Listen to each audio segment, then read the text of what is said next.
prosseguimento à nossa análise referente à Antiguidade Oriental, no nosso encontro de hoje, nós vamos conversar a respeito do Egito Antigo, uma civilização que se encaixa no conceito de civilizações hidráulicas, ou seja, civilizações que se formaram às margens de grandes rios e que têm como principais características o modo de produção asiático, a servidão coletiva e a agricultura como principal atividade econômica. Beleza, rapaziada? Vamos dar início ao nosso trabalho de hoje? Vamos lá. Para nós começarmos, a primeira anotação que nós vamos fazer é o fato de que o Egito Antigo se encaixa no conceito de civilizações hidráulicas, ok? Dito isso, pela sua experiência com a Mesopotâmia, você já sabe do que nós estamos falando. Beleza, gente? Primeiro comentário importante a ser feito na nossa aula de hoje.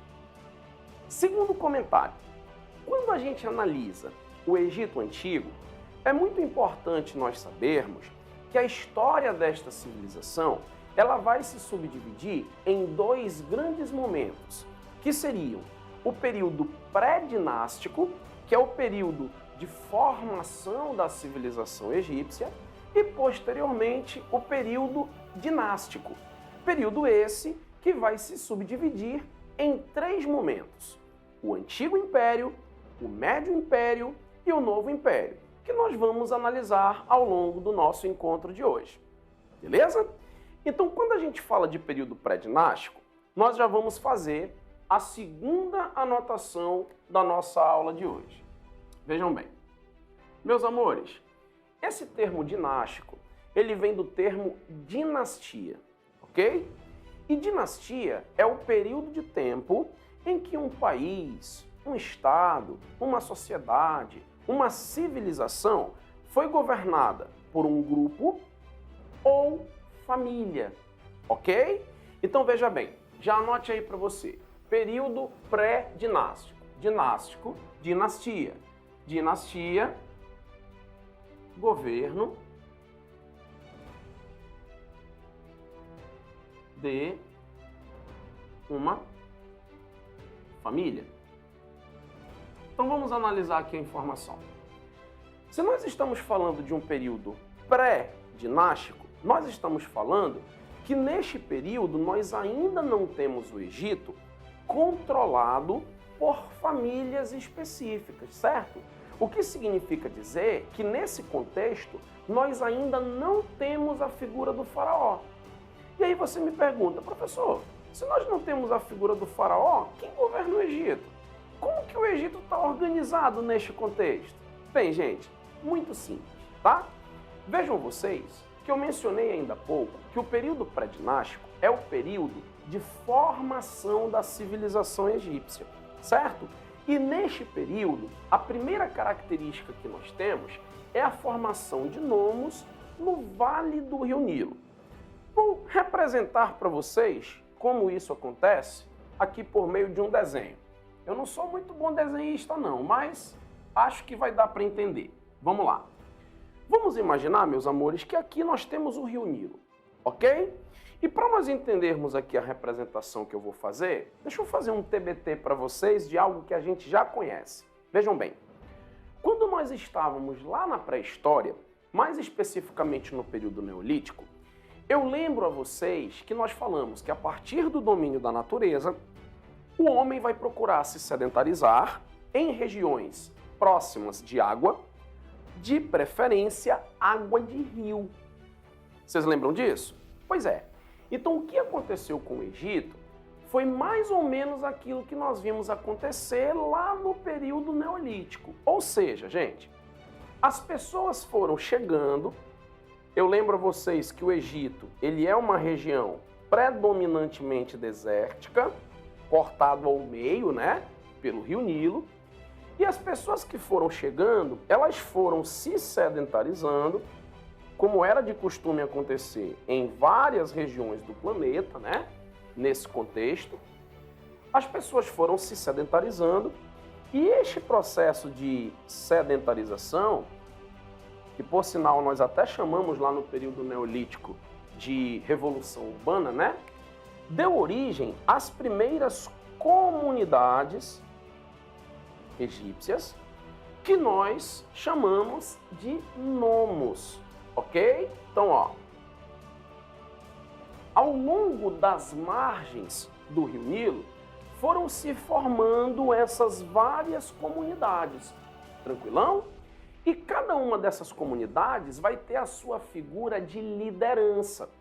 Vou aqui fazer uma analogia para facilitar o entendimento de vocês. Vamos lá. Vamos imaginar uma tribo indígena, beleza? As tribos indígenas não têm na figura do cacique aquela figura de liderança? Pois é, nos nomos nós também temos a figura do cacique. Só que esta figura vai ganhar a seguinte denominação. Esses nomos, eles serão liderados pelos chamados nomarcas, ok? E aqui nessa informação eu tenho uma análise importante para fazer com vocês. Vejam só, se eu estou dizendo para vocês que as margens do Rio Nilo vão se formar várias comunidades, vários nomos, eu estou dizendo para vocês que nós teremos, por consequência, a existência de vários nomarcas, no plural, ok?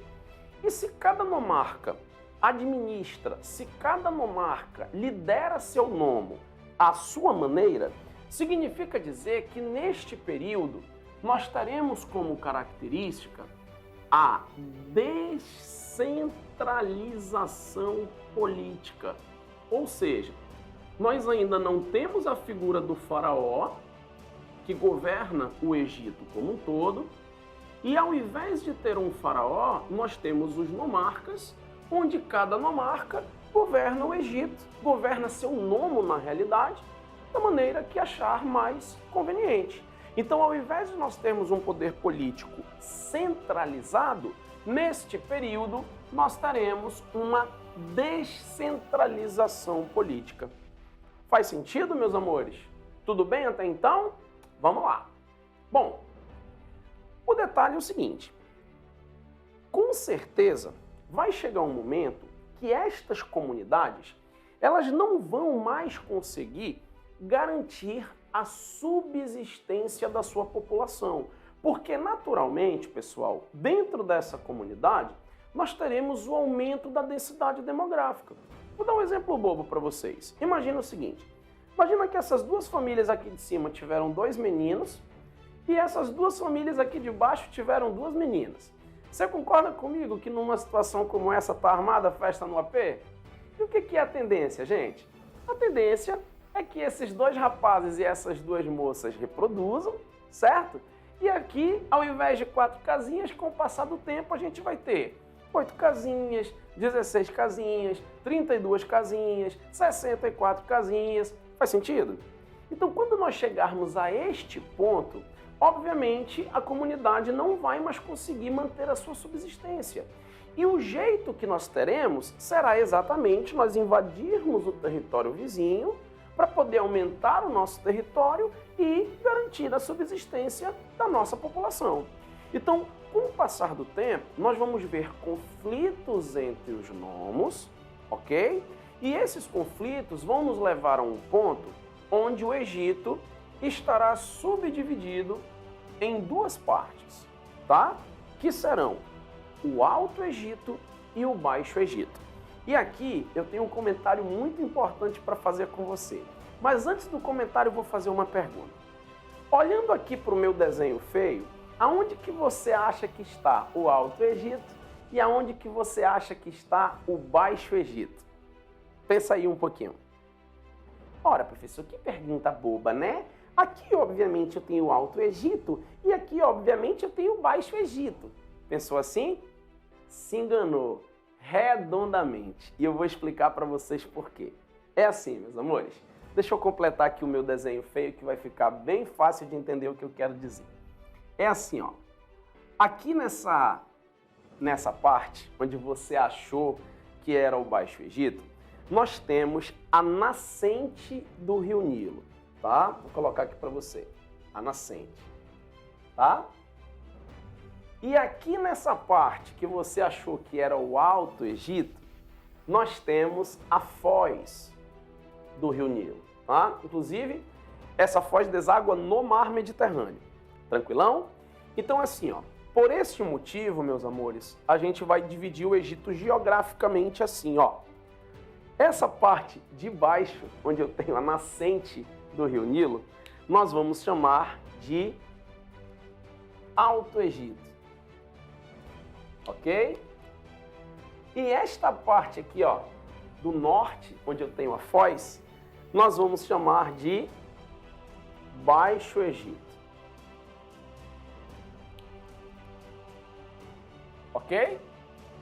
Então vejam só, vai chegar um momento que o Egito vai estar dividido em duas partes, o Baixo Egito e o Alto Egito, e cada uma dessas partes vai ter a sua figura de liderança, o seu governante, ok? E isto aqui será concluído com o monarca que vai conseguir se tornar o primeiro faraó egípcio, que é o faraó Menés, ok? Então vejam bem, vamos recapitular aqui para ficar bem claro o que eu estou explicando para você. Vejam, inicialmente, quando surge a civilização egípcia, nós temos a existência de várias comunidades ao redor às margens do Rio Nilo, ok? Com o passar do tempo, nós vamos ter conflitos entre esses nomos e esses conflitos vão nos levar a eu ter um governo no Baixo Egito e um governo no Alto Egito. Belezinha?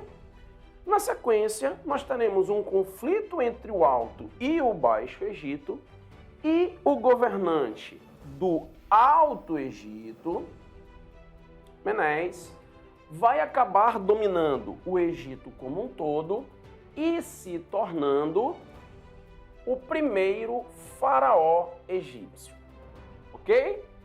Se isso que eu estou dizendo para você é verdade, e é verdade, eu quero que vocês pensem assim. A partir do momento que eu tenho o primeiro faraó, daqui para frente, o poder político no Egito, ele deixa de ser descentralizado e ele passa a ser centralizado. Porque após a morte deste faraó, a tendência é que o poder seja passado para o seu filho, para o seu neto, para o seu bisneto, para o seu tataraneto, dando origem ao que nós chamamos de dinastia, período de governo de uma família ou grupo. É por isso, meus amores, que a partir do momento em que o Egito for unificado pelo Menés, nós estamos saindo do período pré-dinástico e entrando no chamado período dinástico, ok? E as informações dão conta de que este processo de unificação, que leva a civilização egípcia a passar para um poder centralizado, teria acontecido a partir do ano 3200 a.C. Ok, meus amores? Então, daqui para frente, nós teremos o período dinástico, cuja primeira fase nós chamamos de Antigo Império, ok? E neste período, nós temos algumas características para analisar. Primeira delas, se daqui para frente nós temos um faraó, se daqui para frente nós temos um poder político centralizado, qual vai ser a forma de governo adotada no Egito daqui para frente? Bom, vamos lá. A resposta dessa pergunta é que daqui para frente nós teremos um governo monárquico teocrático, tá? Então vamos devagar aqui para a gente se entender. Vejam bem, gente. Faraó é como os egípcios chamam o seu imperador, tá? O imperador, ele é um monarca. Cuidado para você não confundir com nomarca, ok? Se daqui para frente o Egito vai ser governado por um faraó, que é um monarca, então faz sentido a minha forma de governo ser uma monarquia, ok? Então, peraí que eu vou anotar aqui para vocês. Ó. Por que é uma monarquia? É uma monarquia porque daqui para frente nós temos o governo do faraó, que é um monarca, que é um imperador, ok? Só que eu estou dizendo para vocês que essa monarquia é uma monarquia teocrática. Então vamos traduzir esse palavrão para o português? Vamos lá. Se a gente brincar de matemática aqui com a palavra, ó, a gente vai ter teo e cracia, ok? Este teo significa Deus e cracia significa governo. Então, neste caso, o que seria esta monarquia teocrática? Seria o governo de Deus. O monarca é considerado um Deus vivo, ok? E aqui nesse ponto, amores, eu preciso fazer um comentário extremamente importante com vocês. Vejam só, isto na Mesopotâmia não é igual. Lembrem-se que na Mesopotâmia, o patesi, ele é considerado um supremo sacerdote, ok? Mas ele não é considerado uma divindade. No caso do faraó egípcio, ele é considerado um deus vivo. E é exatamente por isso que a forma de governo que nós teremos daqui para frente é chamada de monarquia teocrática. Traduzindo para o português, governo de Deus. Tranquilo, meus amores? Tudo certinho? Então, acabamos de definir a forma de governo que será usada no Egito daqui para frente. Ok? Vamos lá. Lembro a vocês que no início da nossa aula eu falei que o Egito se enquadra no conceito de civilização hidráulica, que é uma civilização formada às margens de grandes rios. E todas as vezes que nós formos fazer questões, seja no nosso material apostilado, seja de simulados, seja de provas antigas, que fale sobre civilizações hidráulicas, lembrem-se, meus amores, essas civilizações, elas têm algumas características que as definem, certo? E uma dessas características é exatamente o modo de produção utilizado nessas civilizações, que é o chamado modo de produção asiático, ok? E neste sentido, deixa eu apagar aqui o meu Egito para poder fazer mais anotações para vocês. Vamos lá. Neste sentido, lembrem-se do seguinte: sempre que nós estivermos falando do modo de produção asiático, não esqueçam que dentro deste modo de produção nós temos a agricultura como principal atividade econômica, ok? Então vou colocar aqui para vocês. Agricultura, principal atividade econômica. Parênteses.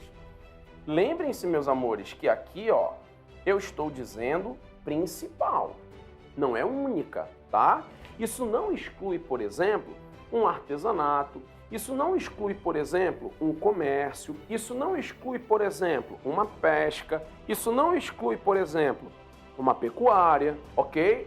Só estou dizendo a vocês que a principal atividade econômica que nós teremos dentro do modo de produção asiático é a agricultura, da mesma forma que nós vimos acontecer na Mesopotâmia. Tranquilo, meus amores? Ok? Uma outra característica presente no modo de produção asiático é exatamente a questão da mão de obra base que nós utilizamos, certo? E nesse caso nós sabemos que essa mão de obra base é a chamada servidão coletiva, ok? Mais uma informação que eu vou colocar aqui para você. Vamos lá. Mão de obra base, servidão coletiva. Vamos lá.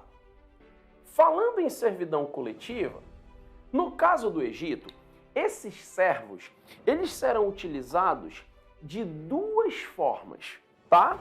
Basicamente, parte do ano, esses servos serão utilizados na prática da agricultura e em outra parte do ano, esses servos serão utilizados na realização das grandes obras. Parênteses importante para fazer neste ponto. Veja bem, professor, parte do ano? Peraí, mas a agricultura não é a principal atividade econômica? Sim, meus amores, mas eu preciso lembrar para vocês o seguinte. Lembrem-se que essa agricultura, ela acontece no momento em que nós temos a descida do Rio Nilo, certo? Lembrem-se que vai chegar um determinado período do ano em que nós teremos a cheia do Nilo. E essa cheia vai transbordar as margens, vai inundar as margens. E neste período, onde as margens estão inundadas, é impraticável a agricultura, ok? Então nós vamos pensar assim, ó. Nós vamos ter a prática da agricultura no momento em que eu tenho a descida do Rio Nilo com as margens fertilizadas e nós vamos ter a realização das grandes obras no momento em que eu tenho a cheia do Rio Nilo, ok? Para esses servos não ficarem sem produzir, eles serão aproveitados em outra atividade, que será exatamente a realização de grandes obras, ok? Prof, quais grandes obras? Bem, gente, temos duas respostas para essa pergunta, tá? Temos duas situações onde esses servos serão utilizados. Primeiro, esses servos serão utilizados nas chamadas obras hidráulicas, que podem ser, como nós vimos na nossa aula sobre a Mesopotâmia, de irrigação, em caso de eu estar falando de um território que não possui ou possui pouca água, ou drenagem, em caso de um território que tenha um excesso de água, ok? Levando em consideração que o Egito se caracteriza por ser uma região predominantemente desértica, então geralmente essas obras hidráulicas serão obras de irrigação, ok, meus amores? Primeira situação. Segunda situação, nós estamos falando das famosas pirâmides do Egito, ok? Então, basicamente, esta mão de obra servil, ela vai se subdividir em agricultura, quando o Rio Nilo está no seu período de descida, e grandes obras no momento em que o Rio Nilo está subindo, ok? E essas grandes obras vão se subdividir em obras hidráulicas ou na construção de pirâmides. Tudo bem, meus amores? Tranquilo? Vamos lá. Porém, no final do período do Antigo Império, nós teremos um acontecimento, nós teremos um fenômeno natural que irá nos levar ao enfraquecimento do poder central, tá? Do que é que eu estou falando? Vamos lá. Lembrem-se, meus amores, que mais cedo eu mencionei para vocês o fato de que este faraó, ele é considerado uma divindade, ele é considerado um deus vivo, certo? E se este faraó é considerado um deus vivo, em tese, ele consegue resolver toda e qualquer situação que se apresente no dia a dia, concorda?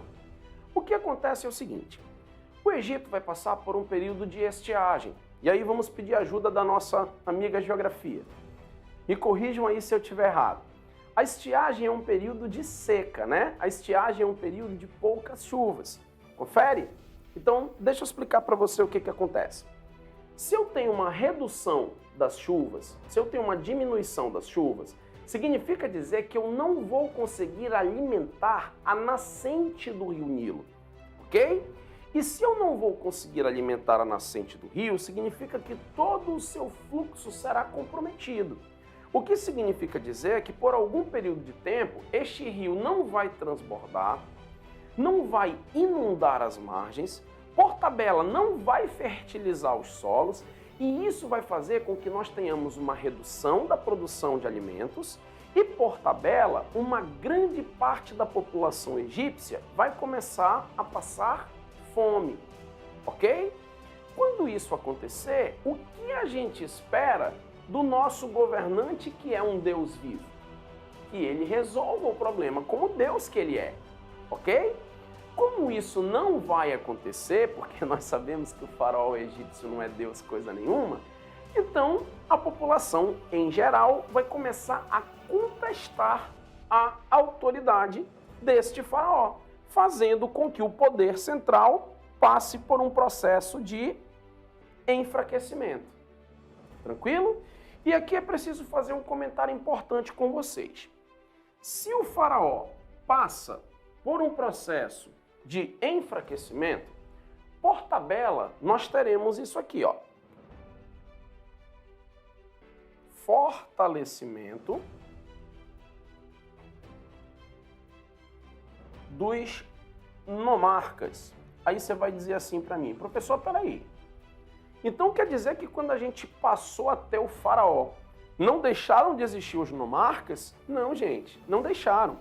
O que aconteceu é que os nomarcas passaram a estar subordinados à autoridade do faraó, certo? Mas os nomarcas não deixaram de existir a partir do período dinástico, ok? O que vai acontecer agora é que se o poder central está enfraquecido, os nomarcas voltam a ser aquelas figuras de liderança na comunidade, ok? E isso é perigoso, porque se esses nomarcas não apoiam o faraó no momento de dificuldade, se as coisas se normalizam e esse faraó volta a ter autoridade no Egito, esses nomarcas estão ferrados. Concorda comigo? Mas guarda aí a informação que daqui a pouco a gente utiliza. Beleza? Vamos lá. Bom, o fato é o seguinte. Se nós estamos falando de um fenômeno natural, com toda certeza, este fenômeno ele não vai durar para sempre. Concorda? E aí, pessoal, quando nós não estivermos mais vivendo esse período de estiagem, tecnicamente, se o problema foi resolvido, quem resolveu? Nosso governante, nosso Deus vivo. Concorda comigo? Então, no momento em que a gente deixa este quadro de estiagem, a população entende que o problema foi resolvido pelo faraó, o que vai fazer com que ele consiga retomar o controle egípcio, ok? E é neste momento que esses nomarcas fortalecidos voltam a estar subordinados à sua autoridade e com certeza vão ser merendados aí pela sua infidelidade, ok? Neste momento em que nós saímos deste período e voltamos a vivenciar um período de prosperidade, a gente sai do Antigo Império e entra na segunda fase do período dinástico, que é o período do Médio Império, ok? E neste período nós teremos a reunificação do Egito em torno da figura do faraó, que em tese foi o responsável pela solução dos problemas, ok? Existe um ditado popular, gente, que diz o seguinte: gato escaldado tem medo de água fria, certo? Deixa eu traduzir para você o ditado. Se nós fomos vítimas de uma determinada situação, a tendência é a gente se precaver para que esta situação não volte a acontecer. Concorda comigo? O que provocou a instabilidade no Egito no período do Antigo Império? O que levou ao enfraquecimento do governo central? O que levou ao fortalecimento dos nomarcas? Não foi uma crise agrícola causada por um período de estiagem? Pois é, traduzindo para o português, o problema todo se resume na falta d'água, ok? E é exatamente por isso que no período do Médio Império, o faraó vai se preocupar com a execução de novas obras hidráulicas, principalmente as chamadas obras de irrigação. Vejam se faz sentido, meus amores. Olha só, se eu vou executar obras de irrigação, significa dizer que eu vou ampliar as minhas práticas agrícolas, certo? Levando água aonde não tem, eu consigo produzir alimentos aonde eu não produzia antes. Concordam? Intensificando a produção de alimentos, eu vou conseguir ter um estoque, eu vou conseguir ter um excedente, pensando em momentos como os que nós vivemos anteriormente, ok? Então a ideia é resguardar o Egito do problema da escassez de alimentos para que nós não precisemos passar novamente pela contestação da autoridade do faraó. Faz sentido, meus amores? Tudo certinho até então? Tá tranquilo? Só tem um problema.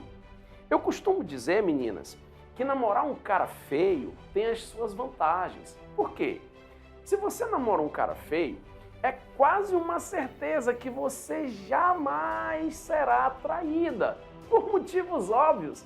Só você tem coragem de pegar esse animal. Concorda comigo? Mas vejam bem, o contrário também é verdade, não é não, rapaziada? Qual é a vantagem, na verdade, qual é a desvantagem de a gente namorar uma garota muito bonita? Qual que é o problema disso? É que todo mundo fica de olho, certo? Cheio de gavião em cima, não é assim que funciona? Então vejam, por que eu estou brincando com vocês nesse sentido? Gente, se no período do Médio Império o Egito irá vivenciar um período de prosperidade, deixa eu anotar aqui para você. Lembrem-se que nós estamos falando de um contexto onde todos os povos estão em busca de um bom território para se sedentarizar, certo? E se eu vivo um período de prosperidade, é como se eu namorasse a garota muito bonita. Meu território vai chamar a atenção de invasores, certo? E é exatamente o que vai acontecer. Neste período, o Egito será invadido, e não só invadido, como dominado pelos Hicsos.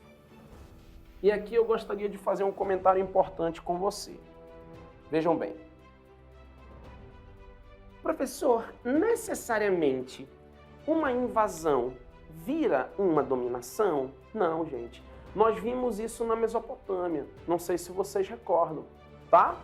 Agora, o que vai fazer com que essa invasão do Egito pelos Hicsos se transforme num período de dominação do Egito pelos Hicsos é o fato de que os Hicsos usam tecnologias e táticas de guerra até então desconhecidas pelos egípcios, que por esse motivo não terão como reagir a esses invasores.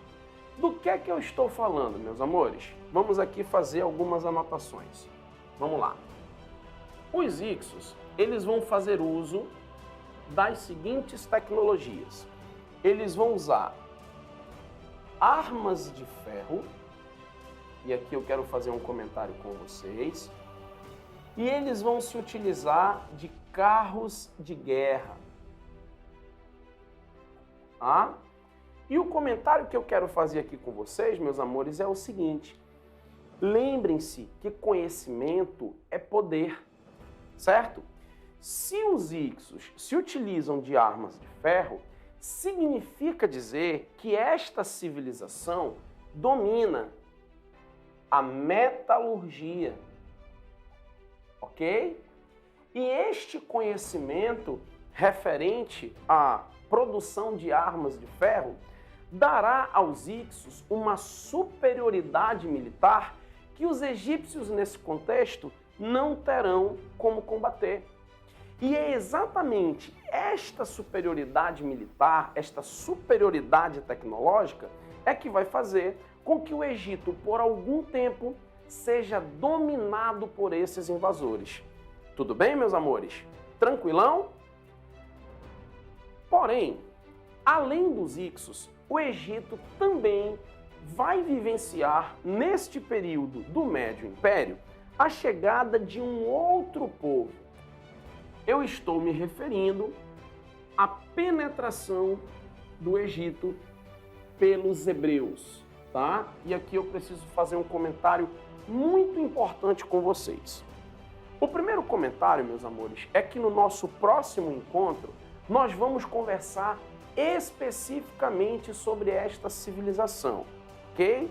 E na nossa aula sobre a civilização hebraica, nós vamos entrar em mais detalhes. Por ora, o que me interessa que vocês saibam para fazer sentido a informação é que esta penetração do Egito pelos hebreus se explica pelo fato de que o território habitado pelos hebreus na Palestina não oferece a eles a mesma condição, a mesma prosperidade que as margens do rio Nilo poderiam oferecer. Então, na busca de um território que ofereça melhores condições de vida, os hebreus acabam chegando ao Egito, ok? E inicialmente, meus amores, os hebreus vão estar no Egito como estrangeiros. Mas posteriormente, o que vai acontecer é que os egípcios serão escravizados, ok? Muito importante esse comentário que eu estou fazendo com vocês. Lembrem-se, os egípcios não vão escravizar os hebreus de cara, tá? Inicialmente, os hebreus penetram o Egito e vivem no Egito como estrangeiros. Posteriormente, esses hebreus serão escravizados. Aí você vai me dizer assim, professor, e o que vai levar esses hebreus a serem escravizados? Explico. Mas antes de eu falar sobre os hebreus, deixa eu dizer para vocês uma coisa. Essa dominação do Egito pelos Hyksos, ela não vai ser eterna, tá? Até porque, meus amores, mesmo que inicialmente derrotados, os egípcios irão aprender a utilizar, a produzir essas armas de ferro e a utilizar esses carros de guerra. Ou seja, o contato com os Hyksos vai dar aos egípcios uma experiência militar e essa experiência militar será utilizada na retomada do controle do território pelos egípcios, que com alguma dificuldade irão conseguir expulsar os Hyksos do seu território, ok? Então, no momento em que nós conseguirmos expulsar esses invasores, por ora dominadores, nós estamos deixando o período do Médio Império e entrando no período do Novo Império, cuja primeira característica é exatamente a expulsão dos Hyksos e a retomada do controle do território pelos egípcios. Ok? Neste cenário, meus amores, os hebreus, como povo estrangeiro que vivia no Egito, começam a se multiplicar. E o receio dos egípcios é que esses hebreus, se multiplicando rapidamente, possam vir a querer tomar o controle do território dos egípcios, ok? Então este temor vai fazer com que o faraó egípcio se encarregue do processo de escravização dos hebreus, ok? Processo este que irá se estender até mais ou menos o ano de 1250 a.C., quando ocorre o famoso episódio do Êxodo, que apesar de não ser uma minissérie, são cenas dos próximos capítulos. A gente conversa a respeito desse e de outros episódios no nosso próximo encontro. Tranquilo, meus amores? Tudo certinho por enquanto? Vamos lá. Bom, mas o fato é o seguinte, gente. Neste período, nós temos o destaque para o faraó Amenófis IV, responsável por uma verdadeira revolução religiosa, tá? Do que é que nós estamos falando? Vejam bem. Por dois momentos, até então, nós já tivemos a contestação da autoridade do faraó, que perdeu o controle do Egito por um tempo, ok? Inicialmente, isso ocorre por conta do fenômeno natural, que eu mencionei para vocês mais cedo, e posteriormente, isso ocorre a partir da invasão e dominação do território pelos Hyksos, certo? A preocupação do faraó Amenófis IV está diretamente relacionada à importância política dos sacerdotes egípcios, ok? E neste momento eu aproveito para fazer um lembrete importante para vocês. Lembrem-se, meus amores, que quando nós estivermos analisando a Antiguidade Oriental, sempre que nós formos fazer questões que mencionem o quesito religião, a resposta sempre será relacionada ao politeísmo, ok? Sempre, todavia. Aí você vai me dizer assim, mas prof, os hebreus estão na Antiguidade Oriental e os hebreus são monoteístas. Vejam, sem querer dar spoiler, mas já dando, existe uma diferença entre ser monoteísta e se tornar monoteísta, que é o que vai acontecer com os hebreus, tá? Inicialmente, meus amores, os hebreus são politeístas como qualquer outra civilização deste contexto. O que vai acontecer é que os hebreus vão passar por um processo que vai transformá-los em uma civilização monoteísta. Mas, como eu disse, a gente vai conversar sobre os hebreus no nosso próximo encontro. Por ora, me interessa que você saiba do seguinte: sempre que você fizer questões sobre religião na antiguidade, seja antiguidade oriental, seja antiguidade ocidental, inclusive, lembrem-se, essas civilizações são todas politeístas, ok? E é exatamente aí é que mora a preocupação do faraó Amenófis IV. Explico. Pensa comigo. Lembra que eu falei mais cedo que o faraó é considerado um deus vivo? Pois é, só que ele é um. Os sacerdotes, no plural, são vários e se comunicam com os deuses egípcios, no plural, certo? Então, o temor do faraó é que esses sacerdotes utilizem o poder que eles têm, a imagem que eles têm perante a sociedade de elo de comunicação dos deuses com o povo, do povo com os deuses, para tentar se fortalecer politicamente. Então, o objetivo desta revolução religiosa, o objetivo da implantação de um monoteísmo no Egito, tem como objetivo, deixa eu anotar aqui para vocês, o enfraquecimento da classe sacerdotal.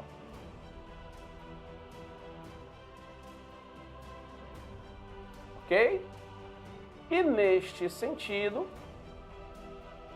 o faraó Amenófis IV introduz um monoteísmo no Egito, e este monoteísmo irá se concentrar na adoração, vou colocar aqui para vocês, do deus Atum, representado pelo disco solar, e que faz, inclusive, com que o faraó Amenófis mude seu próprio nome para fortalecer, para consolidar a ideia de reforma religiosa.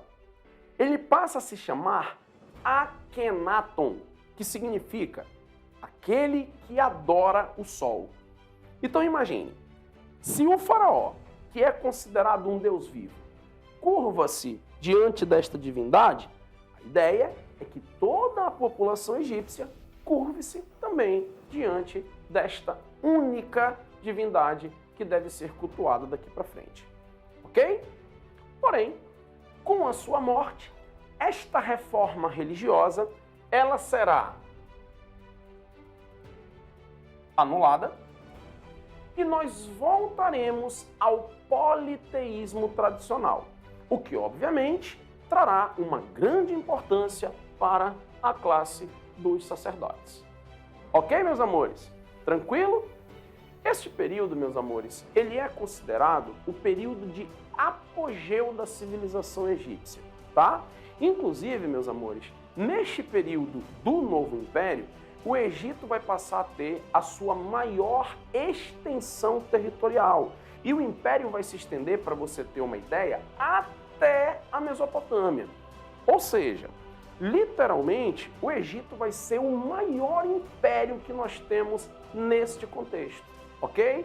Vale inclusive a pena notar, neste período de Novo Império, nós estaremos vivendo o apogeu da civilização egípcia, tá? Com a sua maior extensão territorial. Vou colocar aqui para você a anotação. para ficar bem completo. Porém, nós já vimos esse filme, né? Vamos lá. Lembra que eu falei que a parte negativa de você namorar uma garota muito bonita é que vem cheio de urubu para cima? Pois é. Este período de apogeu, esse período do auge da prosperidade do Império Egípcio, também vai fazer com que o Egito seja invadido sucessivas vezes por vários outros povos em processo de expansão territorial. Inicialmente, meus amores, nós teremos a invasão do Egito pelos assírios, ok? Com alguma dificuldade, os egípcios irão conseguir, apesar de passar um bom tempo dominado pelos assírios, retomar o controle do território num episódio que nós chamamos de renascimento saíta, que transforma a cidade de Sais, por isso renascimento saíta, na nova capital do Egito.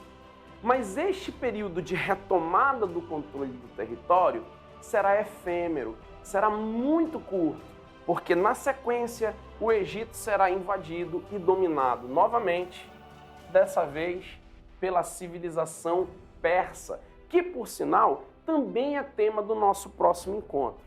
Ou seja, meus amores, daqui para frente os egípcios nunca mais conseguirão ter o controle absoluto do seu território e vão passar por sucessivas invasões. Lembrem-se que na sequência o Egito ainda será dominado pelos romanos, o Egito ainda será invadido no processo de expansão do Império Árabe no período da Idade Média, e nunca mais desse contexto para frente os egípcios conseguem retomar o controle absoluto do seu território, só conseguindo este controle novamente no contexto do século XX, na Idade Contemporânea. Ok, meus amores? Tranquilão? Vamos lá. Porém, para nós caminharmos para fechar a análise desta civilização, é muito importante nós analisarmos alguns aspectos culturais que ficam de legado para a posteridade. Por exemplo, meus amores, vejam bem, uma das marcas registradas da civilização egípcia refere-se à questão da religião. Professor, eu já sei, você disse que eles são politeístas. Verdade. Porém, o politeísmo egípcio, ele tem uma característica que o torna um politeísmo ímpar. Ou seja, só o politeísmo egípcio tem essa característica. Nós dizemos que este politeísmo, ele é um politeísmo, olha o palavrão, antropozoomórfico. Vamos traduzir para o português? Olha só, antropo significa homem, certo? Deixa eu anotar aqui para você. Antropo, homem. Zoo, animal, certo? Deixa eu colocar aqui. Então vamos traduzir para o português? Politeísmo antropozoo. Os deuses engatou. Os deuses egípcios, eles são representados parte homem, parte animal, o que caracteriza um politeísmo antropozoomórfico. Ok, meus amores? É só vocês lembrarem, por exemplo, de deuses como Osíris, de deuses como Anubis, cuja representação mesclam forma humana e forma animal. Beleza? Esse é um aspecto importante da cultura da civilização egípcia, ok? Dentro desta concepção de religião, os egípcios acreditam numa vida após a morte, ok? E esta crença na vida após a morte faz com que eles desenvolvam um culto aos mortos. Eu acho que vocês sabem que dentro da mitologia egípcia, né, nós temos ali o famoso Livro dos Mortos, né? E este culto aos mortos desenvolvido por eles faz com que eles também desenvolvam a prática da mumificação. Ou seja, meus amores, A crença egípcia de vida após a morte não é como a crença dos cristãos, no sentido de uma vida com ressurreição que leva esta alma para um paraíso. Dentro da concepção religiosa dos egípcios, existe a ideia de que a alma volta ao corpo depois de passar pelo julgamento no tribunal de Osíris, ok? Então, neste sentido, é muito importante preservar o corpo pensando no momento da volta da alma, ok? É por esse motivo, meus amores, que é extremamente importante a conservação do corpo. Daí o desenvolvimento das técnicas de mumificação. Faz sentido? Tranquilo, meus amores?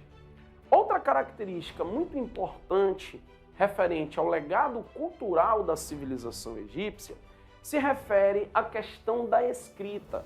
E neste quesito, os egípcios legam para a posteridade 3 formas de escrita, que são as escritas hieroglífica, hierática e demótica, tá? E aqui nós temos algumas observações a fazer.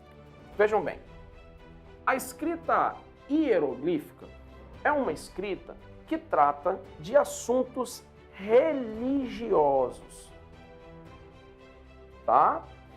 Esta escrita é uma escrita que só é compreendida pelos sacerdotes, que são exatamente as pessoas que estão diretamente relacionadas a esta comunicação com os deuses. Ok, meus amores? A segunda escrita, que é a escrita hierática, é uma escrita referente a assuntos administrativos. Ok? E por este motivo, esta escrita, ela é dominada, ela é compreendida pelos chamados escribas, que são nada mais, nada menos do que os burocratas, os funcionários do Estado. Tranquilão? E a terceira escrita, a escrita demótica, é uma escrita utilizada para assuntos populares. É uma escrita popular. É uma escrita utilizada para assuntos do cotidiano, para assuntos do dia a dia. Ok, meus amores? Além dessa questão religiosa e dessa questão do desenvolvimento da escrita, nós temos outras contribuições deixadas pelos egípcios para a posteridade, como, por exemplo, quando se fala sobre a construção de pirâmides, quando se fala sobre a construção de templos, é muito importante mencionar o legado deixado pelos egípcios no aspecto arquitetura e, de certa forma, até mesmo de engenharia, né? Que vai envolver aí conhecimentos matemáticos, conhecimentos físicos, não ainda matemática e física como ciência, né? Porque nesse contexto nós ainda não temos esse método científico, mas conhecimentos afins relacionados que permitem aos egípcios as chamadas obras faraônicas, as grandes pirâmides, ok? Esta é uma contribuição importante. No quesito agricultura, é importante o desenvolvimento de conhecimentos referentes aos ciclos da natureza para saber exatamente quando é o momento que nós devemos plantar, quando é o momento que nós devemos colher para não perder a produção no momento que nós tivermos aí as cheias do Rio Nilo, correto? Então, este conhecimento sobre os ciclos da natureza virá a partir da observação dos astros, o que fará com que os egípcios desenvolvam e leguem para a posteridade um conhecimento relacionado à astronomia. Tranquilão? Belezinha? E uma outra contribuição extremamente importante está no quesito da medicina / anatomia, né? Por quê, meus amores? Dentro do processo de mumificação, nós vamos precisar fazer a retirada dos órgãos para não apodrecer o corpo, né, mais rapidamente. Nós vamos precisar usar bálsamo para conservação deste corpo, e tudo isso vai fazendo com que os egípcios acumulem conhecimentos referentes à questão da anatomia, que obviamente deixará contribuições para a posteridade no que se refere às práticas da medicina. Ok, meus amores? Para nós fecharmos o nosso encontro de hoje, também é muito importante que nós façamos a análise da estrutura social egípcia. Então eu vou representar essa estrutura para você aqui. Vamos lá, vamos montar aqui bonitinho. Como é que está organizada esta sociedade que nós estamos analisando? Bom, vamos lá. É claro, meus amores, que na parte mais importante desta pirâmide social, nós teremos, a partir do período dinástico, a figura do faraó, que é considerado uma divindade e é a autoridade máxima desta civilização. Ok?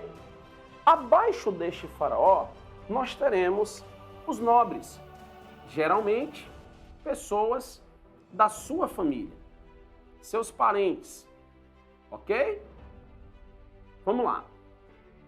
Se o Egito é um império, eu acho que vocês concordam comigo que dentro desta ideia de império é muito importante a presença dos soldados, é muito importante a presença do exército, é muito importante a presença dos militares, certo?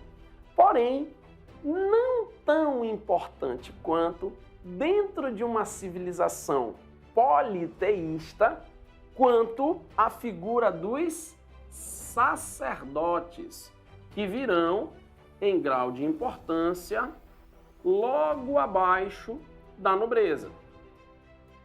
E tendo abaixo deles, obviamente, os militares, os soldados, importantes em dois aspectos. Tanto serão importantes no quesito defesa do nosso território, como também serão importantes no quesito conquistas territoriais. Ok, meus amores? Vamos lá.